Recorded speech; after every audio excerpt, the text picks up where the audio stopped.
আজকে তো পড়া নিয়ে আলোচনা করবই, কিন্তু দেখো আমাদের বাস্তব জীবনটা কেমন। আমরা কি করছি সকাল থেকে বিকেল, কোনো না কোনো কাজে, টিকিট কাউন্টারের সামনে, অটো ধরতে গিয়ে, বাস ধরতে গিয়ে, মেডিসিন দোকানের সামনে, যে কোনো কোনো শপিং মলে বিল করতে গিয়ে আমরা দেখো লাইনে দাঁড়িয়ে আছি। এটাই আমাদের বাস্তব জীবন। আমরা এই নিয়ে প্রতিদিন চলছি। আজকে এইটাকেই নিয়ে একটু কথা বলবো। সেটা হচ্ছে কিউ। কিউ মানে যেটা লাইনে আমরা দাঁড়িয়ে আছি, সেটাই হচ্ছে কিউ। ডেটা স্ট্রাকচারের আজকে লেকচার 3। আমি মানস স্যার। Welcome students.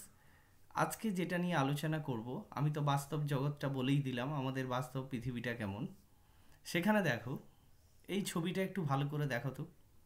এই ছবিটাতে এই ছবিটাতে কিছু মানুষ লাইন দিয়ে দাঁড়িয়ে আছে। আমি ডান দিকে যে মার্কিংটা করছি সেটা হচ্ছে ফ্রন্ট। এটা সামনের দিক। কার ফ্রন্ট? এই যে দেখো টিকিট কাউন্টার বলে লিখেছি, এইটা টিকিট কাউন্টারের ফ্রন্ট। এইখানে কাউন্টারে এক ভদ্রলোক বসে আছেন, এইখানে আমরা লাইন দিয়ে দাঁড়িয়ে আছি। আমি ধরলাম এই যে এই ভদ্রলোক 1 নম্বর ব্যক্তি, যিনি টিকিট কেটে চলে গেলেন। তারপর ইনি 2 নম্বর ব্যক্তি দাঁড়িয়ে আছেন, পরপর পরপর দাঁড়িয়ে আছেন। এইবারে দেখো রেয়ার বলছি কোথায়, লাইনের পেছনটা। সেখানে দেখো তুমি আমি সবাই ছুটে ছুটে গিয়ে পেছনে দাঁড়াচ্ছি। মেট্রো টিকিট কাউন্টার মনে করো। তাহলে যিনি টিকিট কেটে বেরিয়ে গেলেন উনি লাইন থেকে ডিলিট হয়ে গেলেন, এবং উনি কিন্তু সামনে থেকেই ডিলিট হচ্ছেন। উনি কিন্তু সামনেই আছেন, তাই আমরা বলছি ফ্রন্ট। তাহলে কিউতে যেখান থেকে ডিলিট হয়ে যাবে সেটা কিন্তু সামনে থেকেই ডিলিট হবে। আর তুমি আমি, আমরা যারা ছুটে ছুটে এসে লাইনের পেছনে দাঁড়াচ্ছি, আমরা কিন্তু লাইনের মধ্যে ইনসার্ট হচ্ছি।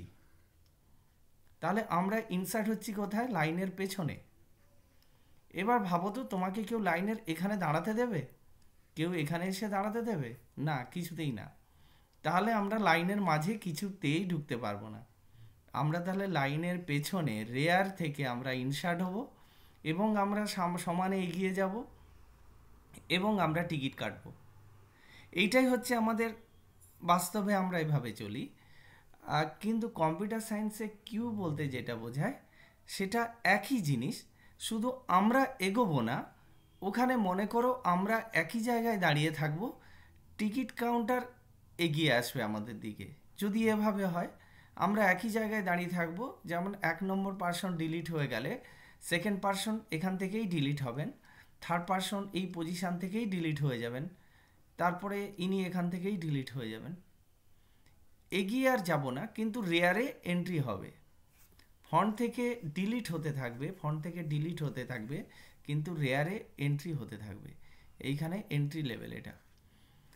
তাহলে এইটা শুধু বোঝো যে ফন্ট থেকে ডিলিট হবে এবং রেয়ার থেকে এন্ট্রি হবে, সেটাই হচ্ছে কিউ। তাহলে এই ভিডিওটা দেখার আগে তোমরা যদি আমার চ্যানেলে নতুন হয়ে থাকো, study computer science with Manas sir, এই চ্যানেলটিকে অবশ্যই সাবস্ক্রাইব করবে, এবং এখান থেকে তোমরা ক্লাস 12 এবং বিএসসি কম্পিউটার সায়েন্স অনার্সের 4 ইয়ার নতুন যে সেমিস্টার পদ্ধতি আছে, সেখান থেকে সেই ভিডিওগুলো তুমি পরপর পাবে। এবার আছি কম্পিউটারের ভাষায় কিউ কাকে বলে। দেখো, a queue is a non primitive linear data structure. Linear data structure কাকে বলে আমার 1 নম্বর লেকচারে আছে, ডেটা স্ট্রাকচারের 1 নম্বর লেকচারে আছে। আর কিউ হচ্ছে নন প্রিমিটিভ ডেটা স্ট্রাকচার। নন প্রিমিটিভ বলতে কি বোঝায় সেটাও আমার 1 নম্বর ভিডিওতে আছে ডেটা স্ট্রাকচারের। এবারে দেখো, it is an homogeneous. Homogeneous মানে same type, homogeneous collection of elements. যেটা আমরা লাইনের কথা বলেছিলাম। আচ্ছা, আমরা যদি মেট্রো টিকিট কাউন্টারের সামনে লাইন দিই, তাহলে আমরা তো মানুষ যারা তারাই লাইন দিয়েছি, আমাদের লাইনে তো আর অন্য কেউ আসবে না। ঠিক কিউতে তাই, homogeneous collection. Homogeneous means same type, same টাইপের collection of elements in which new elements, নতুন এলিমেন্ট কোথায় আসবে? আর inserted or added at one end, একদিক থেকেই ইনসার্ট হবে, কল দ্য রেয়ার। তাহলে নতুন এলিমেন্ট কিন্তু রেয়ারে ইনসার্ট হবে। আমার ছবিটা আরেকবার দেখে নাও, সেই ছবিটাতে দেখো কোথায় ইনসার্ট হয়েছে, রেয়ারে। আর অ্যান্ড দ্য এক্সিস্টিং এলিমেন্ট, এবং এক্সিস্টিং এলিমেন্ট আর ডিলিটেড, এক্সিস্টিং এলিমেন্ট কোথা থেকে ডিলিটেড হবে, deleted from other and call front. তাহলে এক্সিস্টিং এলিমেন্ট ফ্রন্ট থেকে ডিলিট হবে এবং নিউ এলিমেন্ট রেয়ারে ইনসার্ট হবে। এইটা যদি বুঝতে পারো তুমি কিন্তু কিউ বুঝতে পারবে, পুরোটাই বুঝে গেলে। এইবারে দেখো আমি আরও একটা এক্সাম্পল দিয়েছি। এইখানে দেখো, এইখানে কি বলবো দেখো তো, এইখানে কিউতে আমি এইখানে কিউর ইমপ্লিমেন্টেশনটা অ্যাকচুয়ালি আমরা অ্যারে দিয়ে ইমপ্লিমেন্টেশন করেছি। অ্যারে দিয়ে, array means consecutive memory location, array দিয়ে ইমপ্লিমেন্ট করেছি। এইখানে যখন কিউতে কোনো আইটেম নেই, নো আইটেম, কিউতে কোনো আইটেম নেই, অর্থাৎ কিউ ইজ এমটি, কিউতে কোনো আইটেম নেই, তখন দেখো তো ফ্রন্ট কোথায় আর রেয়ার কোথায়। তখন ফ্রন্টও নেই, রেয়ারও নেই। এই যে দেখো, এই জন্য -1 করে রেখেছি। এটা বুঝতে অসুবিধা হচ্ছে তো, কেন -1 করেছি, মানে কেউ নেই, কিউর মধ্যে কেউ নেই। তাহলে ফ্রন্ট হচ্ছে একটা পয়েন্টার, একটা পয়েন্টার যে পয়েন্ট করে আছে, যে ফন্টে যে আইটেমটা আছে তাকে পয়েন্ট করে আছে। রেয়ারও একটা পয়েন্টার, যে রেয়ারে যে ইনসার্ট হলো তাকে পয়েন্ট করছে। তাহলে দেখো, তাহলে এখানে font equal to -1, rear equal to -1, কারণ এখানে ইন্ডেক্সটা 0 থেকে শুরু। তাহলে এফ ইকাল টু যদি -1 বলি এবং আর ইকাল টু যদি -1 বলি, তাহলে কিন্তু 0-র চেয়ে কম, 0-র বাইরে, অর্থাৎ এই লিস্টটার বাইরে। এই কিউতে তখন কোনো আইটেম নেই, কিউটা এখানে এমটি। এই কন্ডিশনটা ভালো করে মনে রাখো, queue empty condition, F equal to -1 এবং আর ইকাল টু -1, অর্থাৎ front equal to -1, rear equal to -1। এইবারে দেখো তো, front equal to 0 and rear equal to 0, অর্থাৎ কিউতে একটাই এলিমেন্ট আছে, অর্থাৎ একজন লাইনে দাঁড়িয়ে আছে। এইখানে তাই এই পয়েন্টটাকে দুজনই পয়েন্ট করে আছে, এই পয়েন্টটাকে ফন্টও পয়েন্ট করে আছে এবং রেয়ারও পয়েন্ট করে আছে, কারণ যিনি দাঁড়িয়ে আছেন বা যেই ভ্যালুটা আছে এটাই ফন্ট এবং এটাই রেয়ার। এইটাতে যদি বুঝতে অসুবিধা হয় আরও একটা এক্সাম্পল দেখো। এইখানে দেখো একটা এক্সাম্পল দিয়েছি যে font equal to 0 and rear equal two 2। Rare equal two 2 কেন, এইটা আমার রেয়ার পজিশান 60 যেখানে লিখেছি এই আইটেমটা, এবং এর ইন্ডেক্সটা হচ্ছে 2, তাহলে এটা হচ্ছে রেয়ার। আর এই পজিশান দেখো 0 লোকেশানে 20 আছে, তাহলে একে ইন্ডিকেট করবে কে, ফন্ট। তাহলে এখানে ফন্ট ইকাল টু 0, এখানে font equal to 0 and rear equal two 2। বোঝার অসুবিধা নেই, নিশ্চয়ই বুঝতে পেরেছ। এইবারে দেখো তো, এইখানে দেখো এই 0 লোকেশান ডিলিট হয়ে গেছে, 1 লোকেশান ডিলিট হয়ে গেছে, 2 লোকেশান ডিলিট হয়ে গেছে, এখন 3 লোকেশানে একটা আইটেম আছে। তাহলে ফন্ট কোথায় পয়েন্ট করবে, ফন্ট ইকাল টু 3। আর রেয়ার এবং 4 লোকেশানে একটা আইটেম আছে, তাহলে রেয়ার কোথায় পয়েন্ট করবে, রেয়ার ইকাল টু 4। এইবার ধরো কোনো এক সময় আমি 87 অর্থাৎ লোকেশান 3কেও ডিলিট করে দিলাম, তাহলে লোকেশান 3কে ডিলিট করে দিলে এখন rare equal two 4, font equal two কত হবে, ফন্ট ইকাল টু 4। অ্যাকচুয়ালি একটাই আইটেম আছে। আমি এটা বললাম কেন, এক্ষুনি যে অ্যালগোরিদমটা বলবো ডিলিশানের, তাতে কিন্তু এটা এই জায়গাটা বুঝতে হবে। যদি কিউতে একটাই আইটেম থাকে যেখানে ফন্ট ইকাল টু 4 এবং রেয়ার ইকাল টু 4 ধরলাম, বা যেখানে ফন্ট এবং রেয়ার সমান, তাহলে কিন্তু একটাই আইটেম আছে। আমি font equal to 0, rare equal to 0 বলেছিলাম, সেখানেও একটা আইটেম আছে। তাহলে যখন এফ ইজ ইকাল টু আর হবে, যখন এফ এবং আর এর ভ্যালু অবশ্যই, এফ এবং আর এর ভ্যালু অবশ্যই গ্রেটার দ্যান -1 হবে, এফ গ্রেটার দ্যান -1 এবং আর গ্রেটার দ্যান -1 হবে এবং এফ আর ইকাল টু হবে, তখন কিন্তু ধরে নেব, তাহলে তখন আমরা কি বলবো, কিউতে একটাই লোকেশান আছে, একটাই আইটেম আছে, সিঙ্গেল আইটেম আছে। ঠিক আছে, এইবারে দেখো ইমপ্লিমেন্টেশন অফ কিউ। আমরা স্ট্যাটিক ইমপ্লিমেন্টেশন এবং ডাইনামিক ইমপ্লিমেন্টেশন করতে পারি।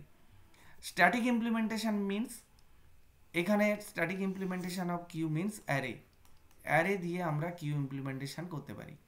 আর ডাইনামিক ইমপ্লিমেন্টেশন কি, লিঙ্কড লিস্ট দিয়েও আমরা কিউ ইমপ্লিমেন্ট করতে পারি। এখানে আমি এটা পুরো যে দুটো অ্যালগোরিদম করেছি তার ইমপ্লিমেন্টেশন কিন্তু অ্যারে দিয়ে করা আছে। ডাইনামিক ইমপ্লিমেন্টেশন দিয়ে আমার এটাতে করার নেই। তোমরা যারা বিএসসি কম্পিউটার সায়েন্স অনার্স যারা এই ভিডিওটা এখন দেখছো তাদের জন্য আমি ডাইনামিক ইমপ্লিমেন্টেশন দেব। এটা ক্লাস 12-এর জন্য আমি অ্যারে ইমপ্লিমেন্টেশন দিলাম। এবারে দেখো তাহলে কিউতে দুটো অপারেশন হবে, আমি আগেই বলেছি। কি অপারেশন? একটা ইনসার্ট হবে, কোথায় ইনসার্ট হবে? রেয়ারে। আর ডিলিট হবে, কোথা থেকে ডিলিট হবে? ফ্রন্ট থেকে ডিলিট হবে এবং রেয়ারে ইনসার্ট হবে। এই দুটো অপারেশন কিউতে। আচ্ছা এইবারে দেখো algorithm for addition in a Q.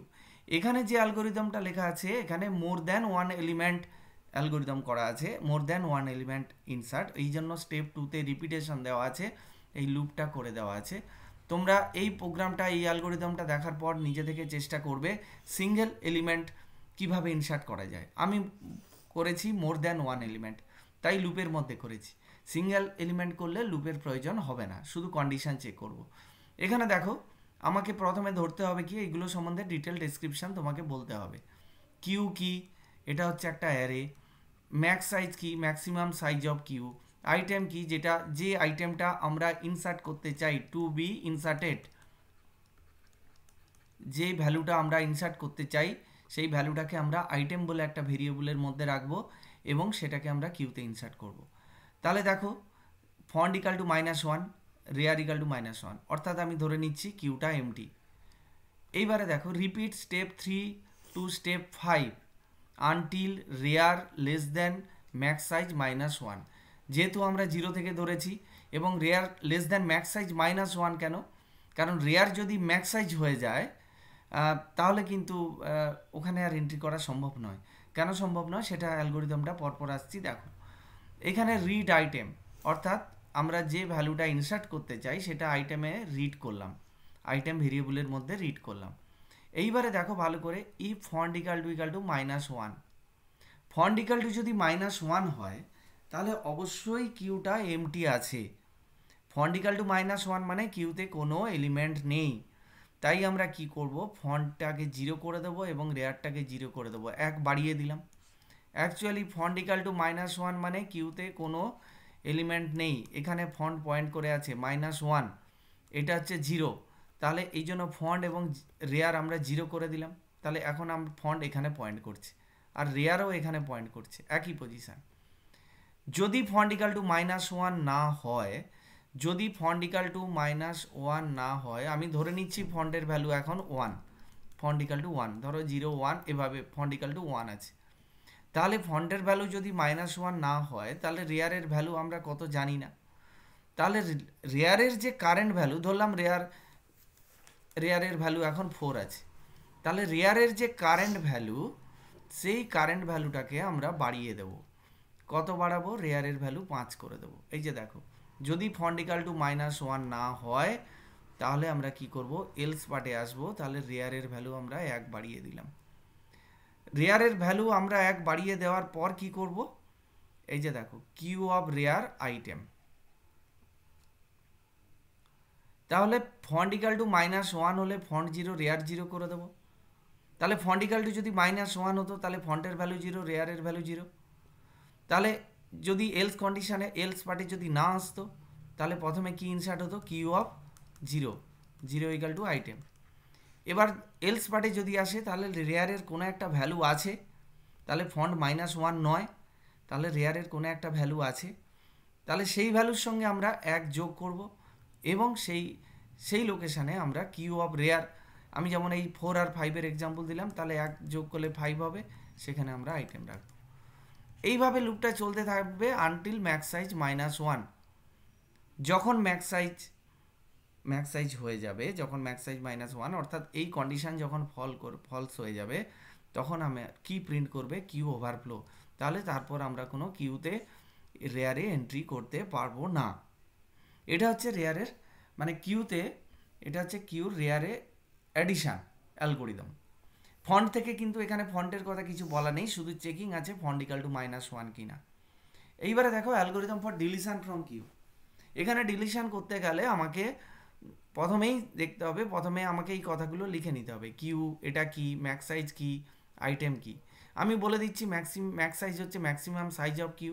Item হচ্ছে একটা ভেরিয়েবল, যাতে আমি কোনো ভ্যালুকে রিড করব এবং সেই ভ্যালুটা আইটেমের মধ্যে রাখবো। আর কিউ হচ্ছে একটা অ্যারে, এখানে কিউ হচ্ছে একটা অ্যারে।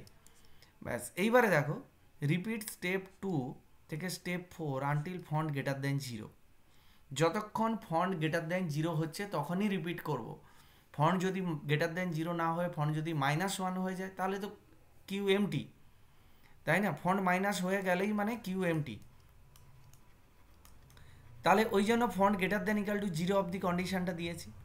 এবারে দেখো, কিউ অফ ফন্ট, যেহেতু বলেছি ফন্টটাকে ডিলিট হবে, তাই এখন ফন্টের কারেন্ট ভ্যালু যা, সেটা থেকেই আইটেম, সেই ভ্যালুটাতে, সেই ফন্টের কারেন্ট ভ্যালু যা, সেইটা কিউ অফ ফন্ট। অর্থাৎ ফন্ট থেকেই যখন ডিলিট হবে সেই ভ্যালুটা আমরা এই অ্যারে থেকে আমরা ডিলিট করছি, অর্থাৎ আমরা এটাকে আইটেমের মধ্যে নিয়ে নিচ্ছি। এইবারে কি চেক করছি দেখো তো, ফন্ট ইকাল টু রেয়ার কিনা। আমি একটু আগে একটা এক্সাম্পল বলেছিলাম, আমি ধরলাম একটাই আইটেম আছে, এই আইটেম ধরো 25, এটার লোকেশান ধরো, এটার লোকেশান ধরো 10। তাহলে এইখানে তাহলে এটা ফন্ট এবং রেয়ার দুটোই একে ইন্ডিকেট করে রেখেছে। ফন্টও ইন্ডিকেট করেছে 10কে, রেয়ারও ইন্ডিকেট করেছে 10কে। তাহলে আমি এটা প্রথমে কি করলাম দেখো, স্টেপ 2তে কি করলাম, তাহলে আইটেমে কি নিয়ে নিলাম, আইটেমে নিলাম কিউ অফ 10। তাহলে কিউ অফ 10 মানে এই 25 ভ্যালুটা আমি আইটেমে তুলে নিলাম। এরপর চেক করছি, এরপর দেখো চেক করছি ফন্ট আর রেয়ার সমান কিনা।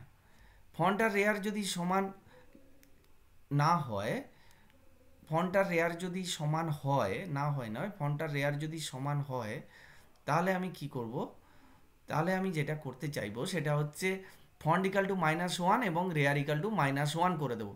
অর্থাৎ কি করব, কিউটা এমটি এটা দেখিয়ে দেবো। এইবারে দেখো এলস পার্টে কি আছে। এইবারে এলস পার্টে যেটা আছে সেটা দেখো, যদি ফন্ট ইকাল টু রেয়ার না হয়, যদি ফন্ট ইকাল টু রেয়ার না হয়, কন্ডিশন যদি ফলস হয়, তাহলে এলস পার্টে আসলো। এলসে কি আছে, তাহলে ফন্ট ইকাল টু ফন্ট +1। ধরো এইখানে 25 আছে, এখানে ধরো রেয়ার পয়েন্ট করে নেই, আরও একটা ভ্যালু আছে, ধরো এখানে 30 আছে, 11th লোকেশান, 12th লোকেশানে ধরো 10 আছে। তাহলে ফন্ট ফন্ট হচ্ছে actually font equal to rare নয়, এখানে রেয়ারের ভ্যালু এখন 12। তাহলে ফন্ট ইকাল টু যদি রেয়ার না হয়, তাহলে ফন্টের ভ্যালুকে 1 বাড়িয়ে দেবো। অর্থাৎ এই এলিমেন্টটা তো আমি ডিলিট করলাম 10 নম্বর লোকেশান থেকে, তাহলে এখন এই 11th লোকেশানে ফন্ট পয়েন্ট করবে। আচ্ছা, এইভাবে লুপটা কন্টিনিউ করবে কতক্ষণ অবধি, প্রতিটা ক্ষেত্রে আমরা যখন ডিলিট করছি সেই ডিলিটেড ভ্যালুটাকে আমরা প্রিন্ট করব এবং এইভাবে লুপটা কন্টিনিউ করবে। এবং আলটিমেট লাস্ট যখন লুপের এই ফন্ট গ্রেটার দেন 0 এই কন্ডিশানটা ফলস হয়ে যাবে, তখন কিউ আন্ডারফ্লো বলবে। অর্থাৎ এক সময় front equal to -1, queue equal to rear equal to -1 হবে। তাহলে এইটা ছিল more than one item delete করার অ্যালগোরিদম। যদি সিঙ্গেল আইটেম ডিলিট করার অ্যালগোরিদম হয়, আমি মোর দ্যান ওয়ান আইটেমই করে রেখেছি, সিঙ্গেল আইটেম তোমরা পারবে। জাস্ট কন্ডিশান চেক করব যে এমটি নয়, এমটি যদি না হয় তাহলে আমরা ফন্টের ভ্যালুটা আমরা আইটেমে তুলে নেব এবং ফন্টের ভ্যালু 1 বাড়িয়ে দেব। ব্যাস, এটাই হচ্ছে সিঙ্গেল আইটেমের জন্য। এই ছিল আজকের কিউ। তোমাদের এই ভিডিওটা ভালো লাগলে অবশ্যই লাইক করবে, বন্ধুদের মধ্যে শেয়ার করবে এবং তোমরা কমেন্ট বক্সে কমেন্ট করে জানাও তোমরা ভিডিওটা কেমন লাগলো। আর তোমরা আমার চ্যানেলে নতুন হলে অবশ্যই চ্যানেলটাকে সাবস্ক্রাইব করবে। Thank you.